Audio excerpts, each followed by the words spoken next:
¿Qué tal? Muy buenas tardes, bienvenidos a Existiendo, hablando de dignidad humana, este proyecto del Colegio Iberoamericano de Estudios Existenciales y Humanísticos desde el centro de la Ciudad de México. El lunes pasado, 19 de septiembre, pues como que se ha convertido en una fecha un tanto cuanto dura para los habitantes de esta parte del mundo, porque volvió a temblar. Se había hecho un simulacro alrededor de las 12:10 del día, considerando que es una práctica importante y además en conmemoración de las víctimas del terremoto del 2017 y obviamente el peor de todos, el terremoto de 1985. Sin embargo, ya el día 17, también en el 2017, fue el 19 de septiembre y hoy que estamos viviendo estos procesos, nos damos cuenta que el lunes pasado, que también era 19 de septiembre, volvió a temblar. Esto nos lleva entonces a imaginar de alguna manera que todos los 19 de septiembre puede ocurrir algo así en México, fundamentalmente en el centro de la República, y se va haciendo como una creencia que algo va a ocurrir en estas fechas, post fiestas patrias, en donde todos nos encontramos, festejamos la vida, y este año, después de casi 2 años de no haber celebrado las fiestas en grande, se volvió a llenar el Zócalo de la Ciudad de México, en donde muchas personas se reunieron para festejar tal vez la fiesta más importante del país, para muchos más que Navidad, más que Año Nuevo. El realmente festejo de las fiestas patrias es algo que une más allá de las convicciones políticas, sexuales, religiosas.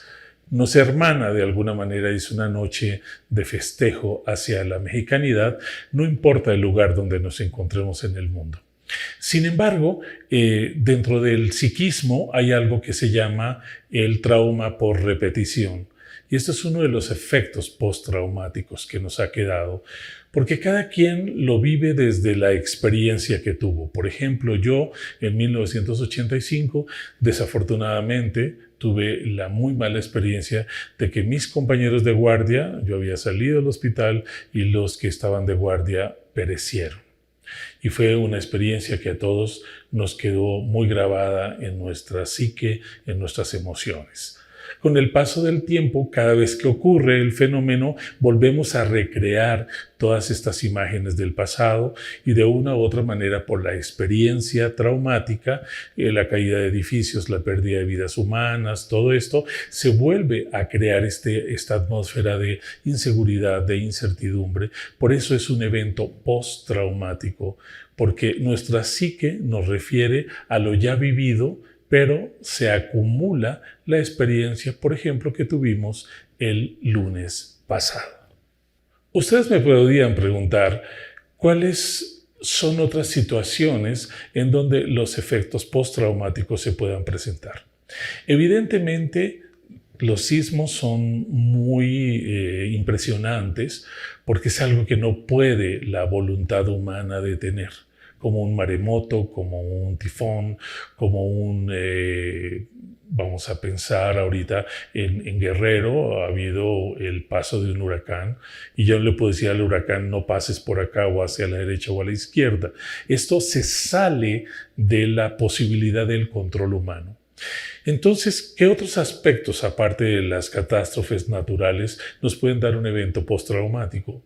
De los más usuales y de los más frecuentes y dolorosamente frecuentes son, por ejemplo, un asalto.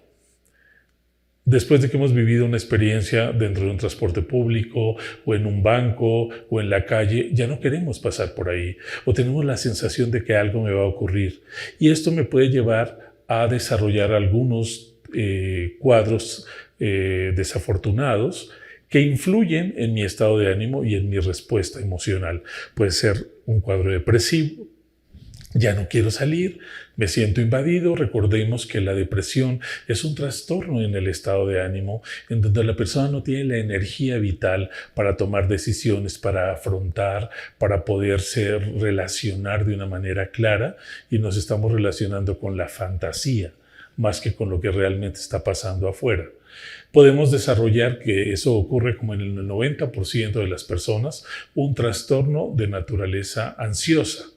Hoy hablamos de los trastornos mixtos, ansioso-depresivo, por ejemplo. Ya no tengo un cuadro solamente de ansiedad, en donde estoy pensando en el futuro, en lo que viene, en la catástrofe y qué tal que vuelva a pasar, qué tal que vuelva a ocurrir, que nos vuelvan a asaltar, que nos puedan dañar, o el cuadro depresivo, ¿no? Pérdida de energía, sensación de abatimiento, sensación de llanto, incapacidad para tomar decisiones, desgaste energético o muchos otros cuadros como puede ser un estrés postraumático justamente, ¿no? Mi cuerpo, aun cuando esté dormido, estoy tenso y cuando me despierto cansado, no logro tener como esa recuperación que yo hubiera esperado. Habitualmente se caracteriza por un dolor en el cuello, en los hombros, que baja hacia la espalda media, a veces dolor en el pecho, la sensación de que algo va a ocurrir. Estoy en un lugar y estoy buscando elementos que se muevan o elementos que alguien se paró muy rápido de la mesa, no sabemos si lo van a asaltar, no sabemos si va a haber una balacera. Y desafortunadamente se ha vuelto un fenómeno en toda la sociedad, ¿no? Ya no se puede pensar en que solo ocurre en países con economías de dependencia o situaciones de mucha crisis económica. Puede ocurrir en cualquier lugar del mundo. Por eso los eventos postraumáticos son de los cuadros clínicos más frecuentes en la actualidad. Si ustedes me preguntan cuál sería el perfil característico de una persona con un postrauma, con un evento postraumático, podría decirles el primero y más importante de todos, una sensación de inseguridad generalizada. Me subo al transporte y no sé si me van a asaltar. Estoy en la casa y no sé si al moverse algo es porque está temblando. Por ejemplo, empieza a llover muy fuerte, ahora que hemos tenido lluvia muy fuerte en el país, y empezamos a imaginarnos qué tal que esto se derrumbe, qué tal que la inundación se lleve todo lo que nos ha costado tanto trabajo poder conseguir. ¿Por qué mi hija no llega? Esto es muy importante, por ejemplo. Tenemos un síndrome de miedo al secuestro, un síndrome que se llama hoy en día, y esto es lo más importante de nuestro programa, hablar del politrauma.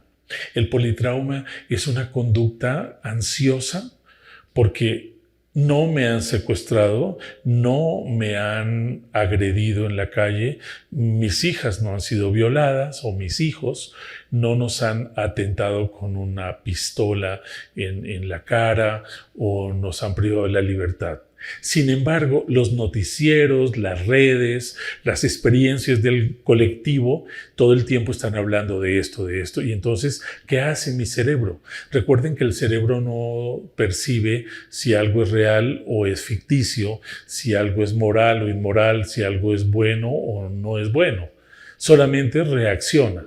Si empieza la gente a llorar al lado mío y a decir, es que no se para el temblor, es que es muy seguro que vaya a volver a repetirse, estemos atentos porque en cualquier momento vuelve a pasar, entonces el cerebro se pone en modo alerta y cualquier cosa nos sobresalta. Esa es otra característica, estar con sobresaltos. Se cae una cuchara y todos hiperreaccionamos, cuando sería algo cotidiano que puede pasar.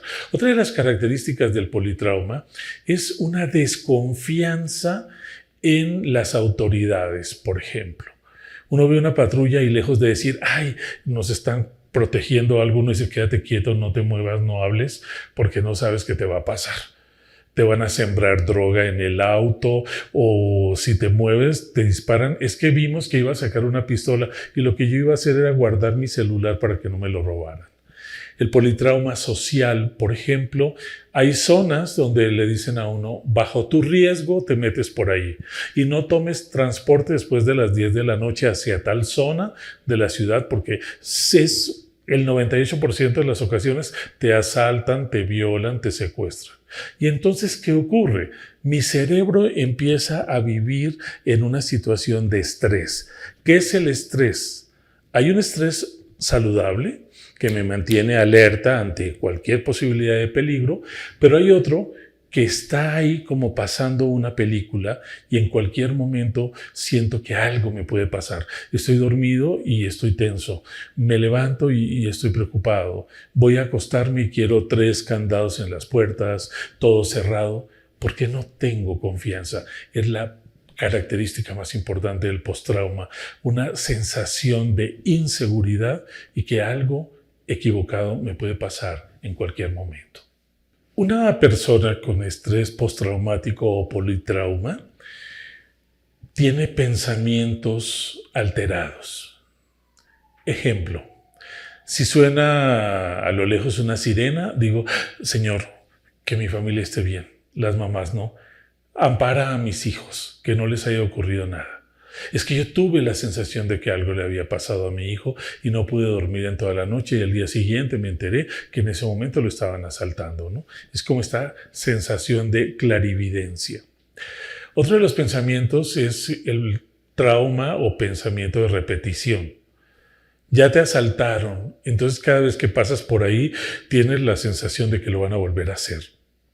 O personas, por ejemplo, que se suben al transporte y van tranquilos y de repente alguien se sube y yo lo identifico porque creo que se parece al agresor anterior. Y de hecho, a nivel psiquiátrico hay muchos pacientes que acusan a alguien y dicen, él fue, él me agarró, él me tocó, él lo hizo. Y luego dicen los investigadores, pues no, porque ese es uno de nuestros compañeros que le pusimos esa camisa, le pintamos el tatuaje y le recogimos el cabello. Entonces no es él, pero la paciente o el paciente o la persona o la víctima en este caso puede así jurar que esa es la persona. Entonces uno de los trastornos de la percepción es la ideación de repetición, la sensación de que en cualquier momento me vuelve a pasar, la pérdida de la confianza, pensamientos de abatimiento. Y esto ha justificado, por ejemplo, que muchas personas, en este caso muchas mujeres, traigan gas pimienta en la bolsa o traigan un silbato o muchos hombres sobre todo traigan un arma. Y alguien se acerca, me volteo y le disparo y luego dice, ¿pero por qué le disparaste?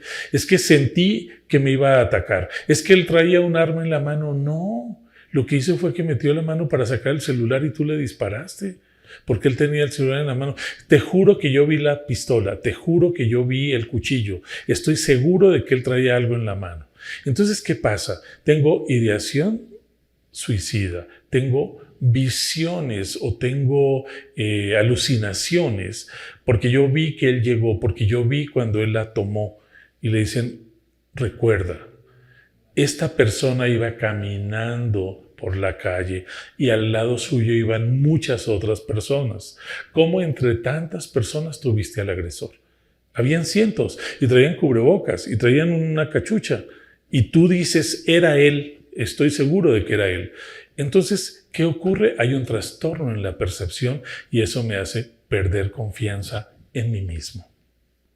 Si yo vivo con alguien que tenga un trastorno por un politrauma o un síndrome postraumático, necesito darle principio de realidad, pero no negarle sus emociones. ¡Ah, ya, otra vez! Pues si te asaltaron hace 5 meses y parece que te asaltaron ayer. Pues no sabemos, cada persona reacciona de manera diferente. Lo que te puedo decir es, hagamos algo. Cuando tengas que ir a tal parte, yo te acompaño. Pero también es importante, por ejemplo, yo me quedo en tal parte y tú caminas hacia ese lugar, haces el trámite en el banco, yo estoy al pendiente y sales. Porque si no, lo que estamos creando es una codependencia en donde el sujeto pierde libertad, autonomía, pierde la capacidad de autocontención y se vuelve codependiente.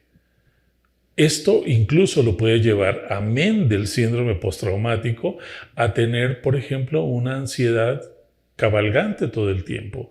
Siempre siente que algo va a pasar, que afuera no hay seguridad y que los demás lo van a lastimar, y esto puede desencadenar incluso una alteración de la percepción de la realidad. O se puede meter en un cuadro depresivo, Como les decía, la depresión es un trastorno en el estado de ánimo.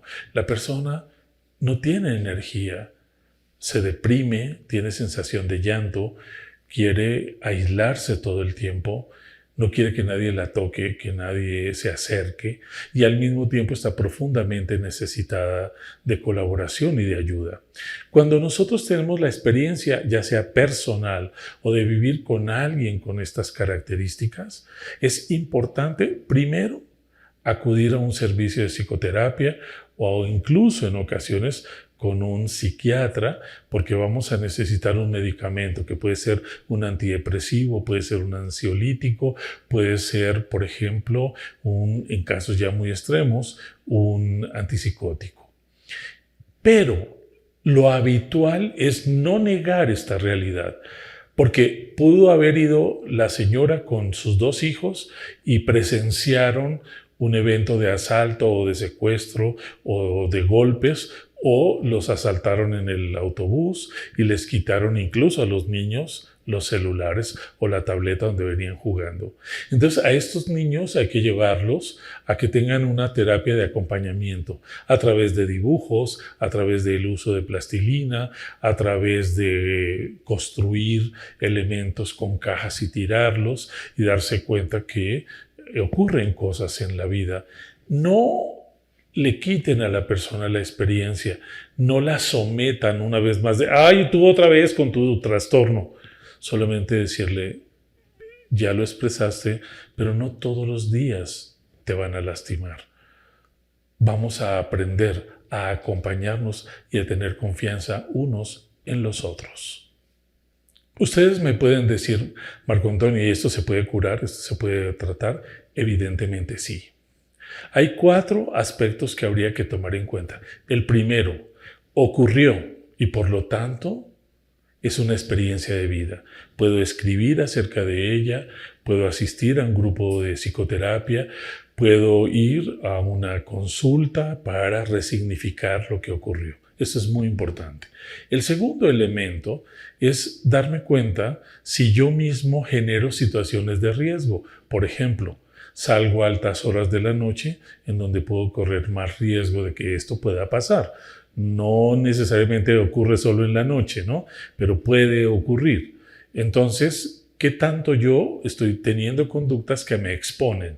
Por ejemplo, asistir a espacios, el Foro Sol, los auditorios o algo donde hay muchísima gente. Entonces, cuando yo llego a este lugar, es necesario que yo vea dónde hay una salida de emergencia, si estoy o no cerca de un lugar donde me pueda refugiar, porque en mi deseo de estar dentro del concierto y estar muy contento, pierdo de vista que estoy en un lugar masivo, en donde a la mitad del concierto se enciende una de las pantallas, como ha ocurrido, o se cae alguna de las torres de iluminación, o a alguien se le ocurre tirar pólvora al interior del lugar y se puede generar una sensación de abatimiento, o puede haber un temblor, como ocurrió el lunes pasado, y entonces tenemos que tomar decisiones rápidas.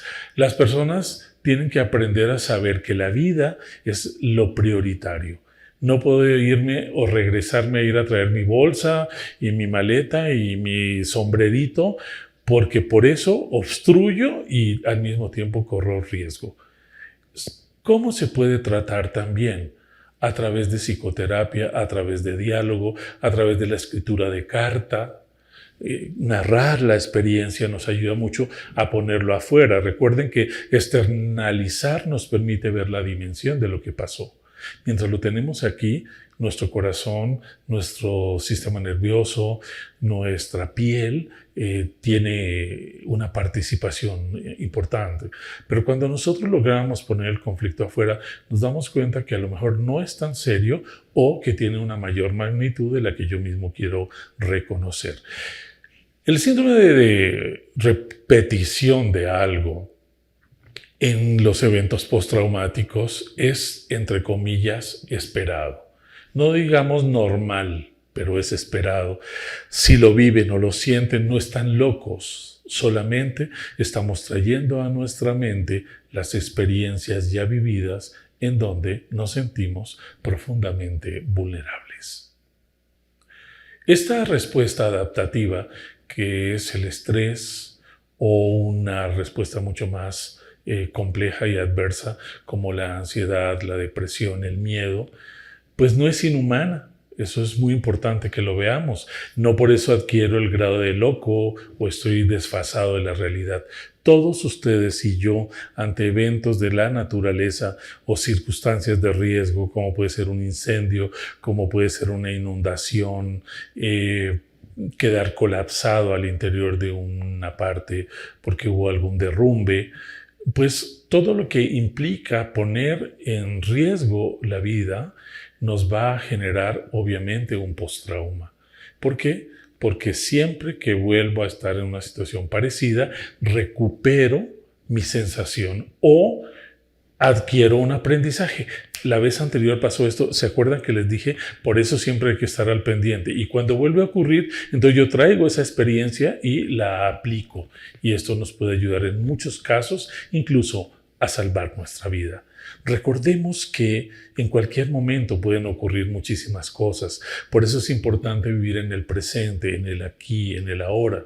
Saber que yo soy el responsable de mi vida, saber que yo necesito de la autocontención y del autocuidado para poder afrontar todas estas circunstancias de riesgo.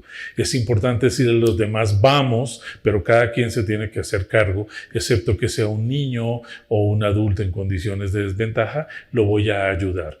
Pero no irme a buscar a todos los que están atrás, sino hacer un llamado a que todos salgamos, porque de lo contrario estamos aumentando los niveles de riesgo. Para que tengamos mayor información, búscanos en la página del CIEX. Tenemos constantemente diplomados, ya viene la Semana de la Salud Mental, donde podremos hablar de muchas de estas cosas, y estamos abriendo ya las inscripciones para nuestro diplomado en psicooncología. Es un diplomado muy interesante de cómo poder contribuir a ayudar a una persona y a un grupo familiar en una situación tan dolorosa como el diagnóstico de un cáncer o el postrauma que nos genera cuando varias personas de un mismo grupo ya han padecido de esta enfermedad que es tan dolorosa y tan angustiante para todos. Búscanos en nuestras páginas, búscanos también a través de este canal de YouTube, envía tus comentarios, todo aquello que tú creas que nosotros podemos hacer para acompañarnos, para darnos fortaleza, siempre será uno de los grandes objetivos de Existeando. Los espero la próxima semana. Deseo que tengan un buen fin de semana, que estemos tranquilos, que hay cosas que no vamos a poder cambiar y por eso hay que hacer una lectura lo más realista posible. No vamos a poder decidir si ocurre o no algo, pero sí podemos saber qué actitud tomar frente a lo que ocurre y para eso el autoconocimiento es el primer gran paso. Nos vemos la próxima semana aquí en Existeando, hablando de dignidad humana, este proyecto del Colegio Iberoamericano de Estudios Existenciales y Humanísticos. Y recuerda, tú eres el primero y el más importante de tus recursos. Hasta pronto.